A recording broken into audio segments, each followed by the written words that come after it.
Bismillahirrahmanirrahim.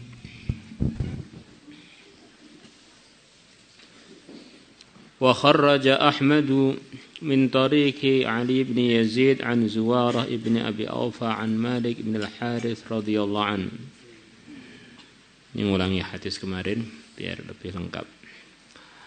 Annahu bahwasanya beliau sami'a telah mendengar Rasulullah sallallahu alaihi wasallam yaqul, beliau bersabda, man dhamma yatiman, barang siapa menggabungkan yatiman, seorang yatim, baina abawaini muslimaini, di antara dua bapak yang keduanya muslim, dia gabungkan ila ta'amihi wa syarabihi, ke makanan dia dan minuman dia, hatta yastaghni anhu, sehingga si yatim sudah tidak memerlukan anhu pada orang tersebut. Jadi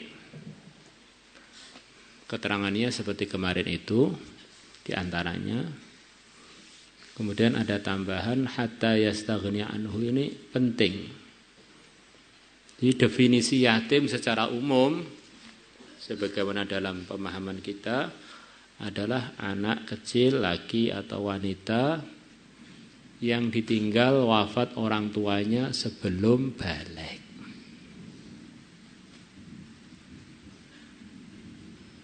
Maka dalam hadis ini Nabi menjamin anugerah untuk orang yang merawat anak yatim tersebut, diurus makanannya, diurus minumannya. Jaminan itu akan berlaku sampai anak yatim, bukan sampai balik, tetapi sampai anak yatim bisa mandiri.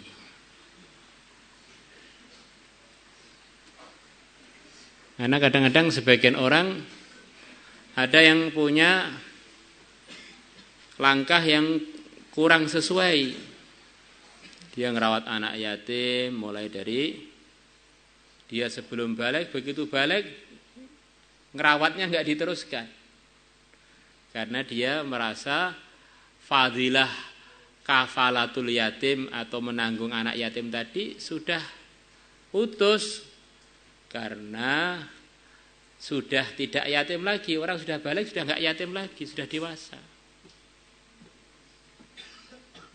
Maka Nabi menjamin anugerah yang telah disebutkan kemarin dan akan disebutkan hari ini. Surga pasti untuk dia kalau dia nanggungnya sampai tuntas, sampai dia mandiri, sudah enggak memerlukan orang yang menanggung lagi yang awal itu.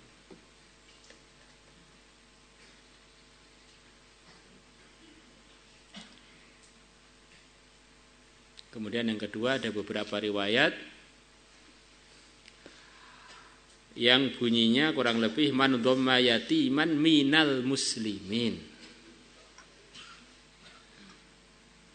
Barang siapa yang menggabungkan atau menanggung seorang anak yatim dari kalangan orang-orang Islam. Di anak yatim yang ayah ibunya, yang ayahnya yang meninggal itu adalah orang Islam, maka dapat jaminan macam-macam anugerah.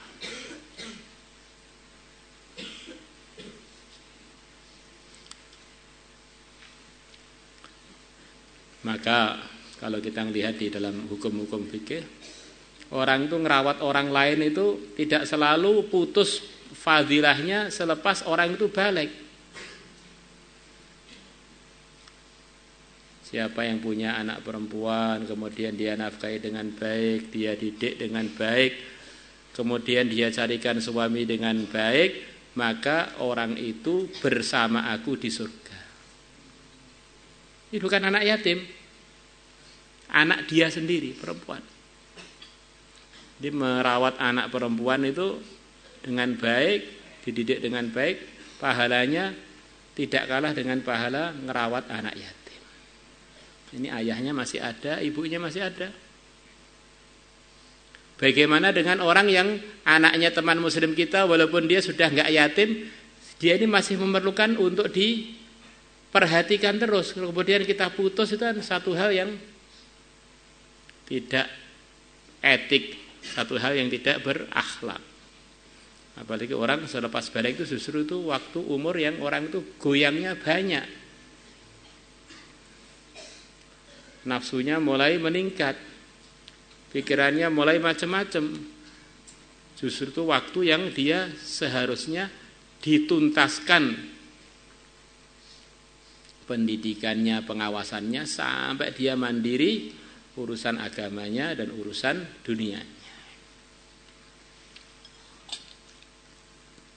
Di dalam agama termasuk banyak hadis, banyak ayat Quran menekankan pentingnya memperhatikan anak-anak yatimnya umat Islam yang ada di dalam masyarakat kita itu, yang melembutkan hati, yang dijamin surga, bahkan dijamin nanti di surga akan jadi dekat dengan yang mulia Nabi besar Muhammad sallallahu alaihi wasallam.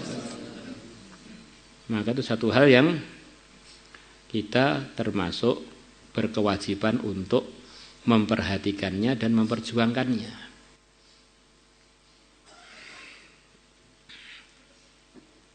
Wajabat lahul jannatu albattata, maka wajib baginya surga albattata dengan pasti. Wa man a'taqa imra'an musliman, makbaran siapa memerdekakan seorang yang muslim, kana maka adalah pemerdekaan dia tadi fikakahu merupakan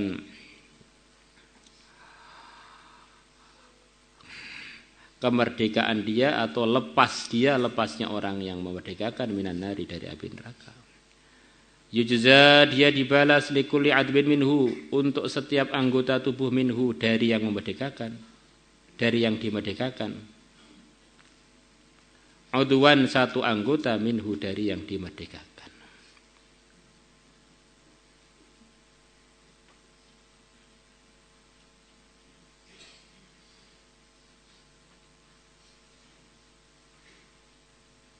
Ya, kurang lebihnya begitu itu.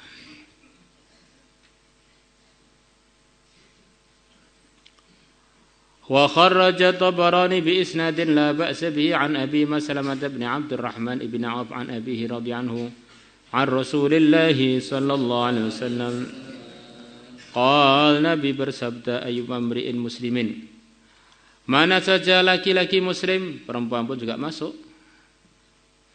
Kenapa kok disifati harus muslim? Karena orang itu kalau belum muslim, ya belum layak untuk mendapatkan pahala dari Allah. Wong dia tidak mempercayai Allah, bagaimana dia mau minta pahala dari Allah wong dia enggak mempercayainya.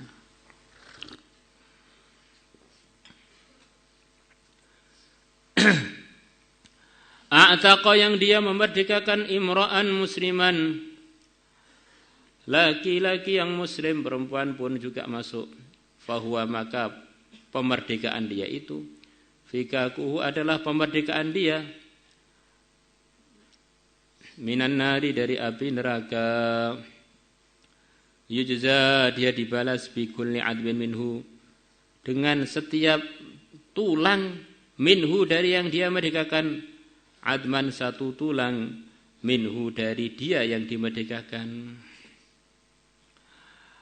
Wa ayyuma imra'atin muslimatin, dan mana saja, ini biar lengkap sebetulnya sebagaimana dalam keterangan-keterangan telah lalu, kalau yang disebutkan itu laki-laki aja, perempuan secara umum masuk. Jadi kalau yang disebutkan perempuan, biasanya laki-laki enggak masuk. Wa ayyuma imra'atin muslimatin, dan mana sajalah perempuan yang muslimah, a'taqat, yang dia memerdekakan imra'atan muslimatan, perempuan yang muslim. Kalau dia memerdekakan laki-laki juga masuk dalam sini. Fahiya, maka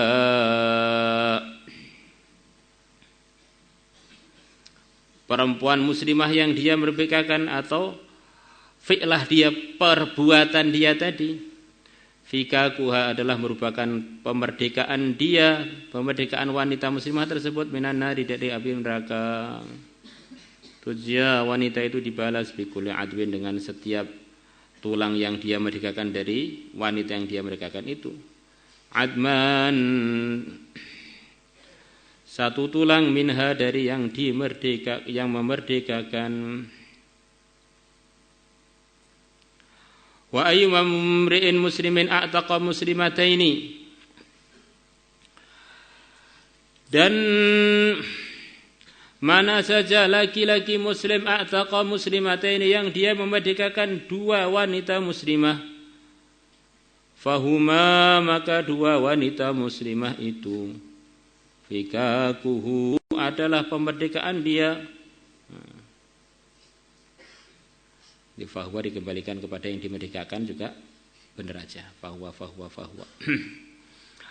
Fahuma maka dua perempuan muslimah itu fikaku adalah merupakan pemerdekakan dia dari neraka.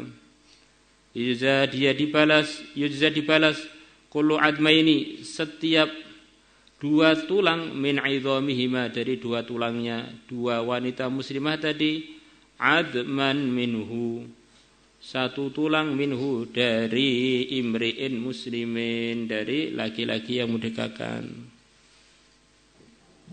Jadi laki-laki dan wanita itu secara sejarahnya memang anggota tubuhnya lengkapan laki-laki. Bahkan wanita itu adalah bagian dari laki-laki. Maka laki-laki kalau enggak punya istri biasanya bingung. Kenapa? Karena tulang dia ada yang belum lengkap. Begitu juga normalnya wanita kalau enggak punya suami, pusing tujuh keliling karena dia enggak gabung dengan markas aslinya. Maka dunia ini isinya laki-laki dan wanita. Sampai Quran pun isinya laki-laki dan wanita.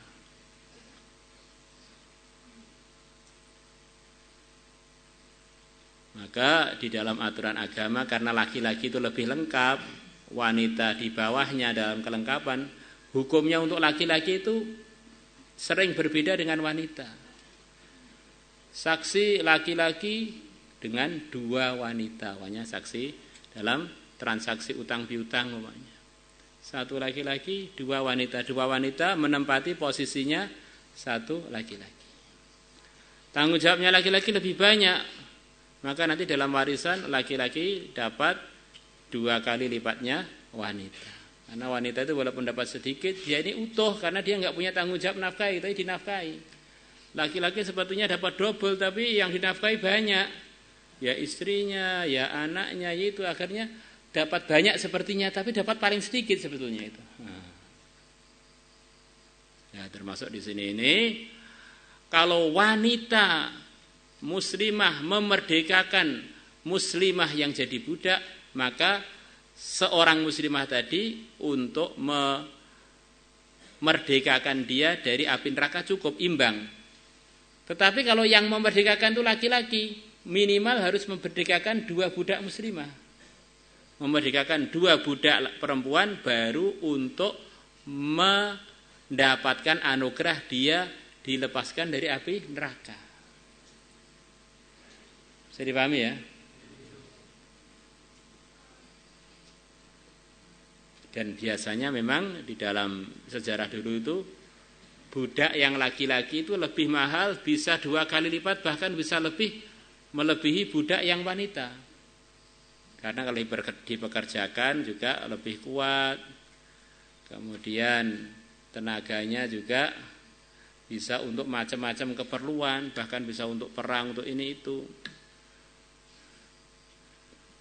Sementara kalau budak wanita tentu saja kegunaannya tidak semaksimal budak laki-laki. Kalau dijual pun akan mahal.